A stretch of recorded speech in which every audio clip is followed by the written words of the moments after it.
Hi, I'm here to talk about the social determinants of health assignment and the things I observed during my clinical experience. The first area is patient advocacy and barriers to healthcare. It says, describe a situation during clinical when you observed or addressed barriers to healthcare based on social determinants of health principles. I had several patients, I think, that fell into this category, but one I think about specifically, which I shared in some of my clinical assignments, was we had a deaf patient on the medical unit who was completely deaf, and he was also visually impaired. And he had a really hard time because he was also visually impaired. Using the iPad and having an ASL translator on the iPad wasn't a great option because it was really hard for him to see. And if he had an ASL translator in person and the lighting was good, he could see well enough to communicate. But it was hard to have an ASL translator that could be there all the time. And so it definitely affected him being able to communicate with us being able to communicate with him. It was really hard. It says, discuss the impact of these barriers. He couldn't really tell us. He wasn't able to communicate very well what he needed, the pain he had, the symptoms he was having, if he was getting pain relief from the medication he was getting. It was really hard. So we had, it says how we addressed the situation. We made sure, we tried to communicate with him the best that we could using gestures and just trying to communicate as best we could. But we also we knew when a translator was going to be coming to the hospital. We knew there was a scheduled time at 11 a.m. that the translator was going to be coming. So we kind of made sure to focus our care, and we made sure that PT, OT, rounding, all those things were happening when the translator was there. We communicated with all the different care teams to make sure that they knew when a translator was going to be there so that he could get the care he needed. And then we also took advantage of the fact whenever he had family members that could be there, that could also translate, we wanted to use the translator that was provided as much as possible, but also when family members were there that could help communicate, we just said, is there anything he'd like to tell us? Is there any needs he's having? Anything that we could do to help him as we waited for the official translator to arrive. So, it was a lot of challenges just because the communication was a huge barrier. We tried our best to mitigate those as best we could, but it was definitely a barrier for him.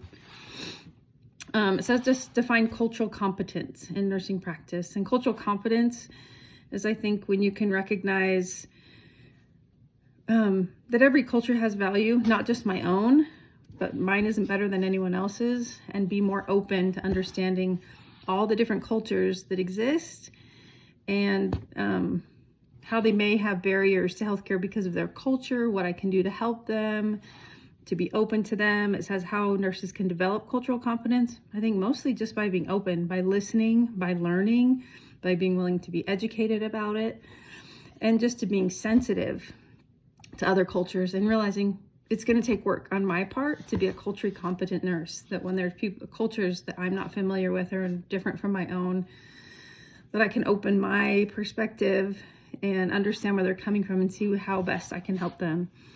It says, discuss how cultural competence contributes to mitigating social determinants of health and healthcare. I think a lot of times with different cultures, there are things they believe that may be counterintuitive to what I've been taught as a nurse. And so I think just learning to respect them, to understand them, to see what I can do to help them, to make their situation better, to give them the healthcare that works for them. I think that can help remove barriers if I'm willing to help meet their needs, whether it means a translator, different food options, different religious practices, whatever I can do to help them so that they can feel safe and feel secure in their culture and know that they'll get the best healthcare that they can. The third area is healthcare disparities, and it says provide an example of a healthcare disparity affecting a minority group that you observed during your Capstone experience. One lady I think about, it was on the rehab unit. She was fairly young. She was in her 40s and she'd had a stroke. and she was a Spanish speaker. She did not speak any English. And not speaking English was tricky because her daughter-in-law would come a lot and would be there to translate, just because she felt more comfortable with her daughter-in-law than with a translator she didn't know. But, you know, early in the morning when we'd get on shift change at 5, her daughter-in-law wasn't there. And so we did have to use a translator. And I think it's just hard when your caregivers don't speak your same language. Even having a translator, there's just delays in translation and things like that.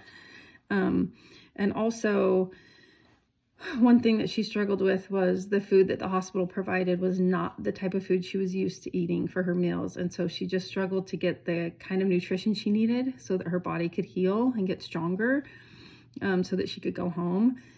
And her daughter-in-law, thankfully, was honestly the best. And she realized she could make a difference by whenever she would come during the day to be with her, she would bring food from home that this patient was used to eating. And so she was willing to eat more and eat better. She would bring her beans and rice and the things that she was used to eating for breakfast, because the options that the hospital provided weren't things that she was used to eating. And so she just didn't have a very big appetite. But yeah, I think that's can be a big issue. Just different culture, different, you know. It says propose interventions that could mitigate the impact of this disparity.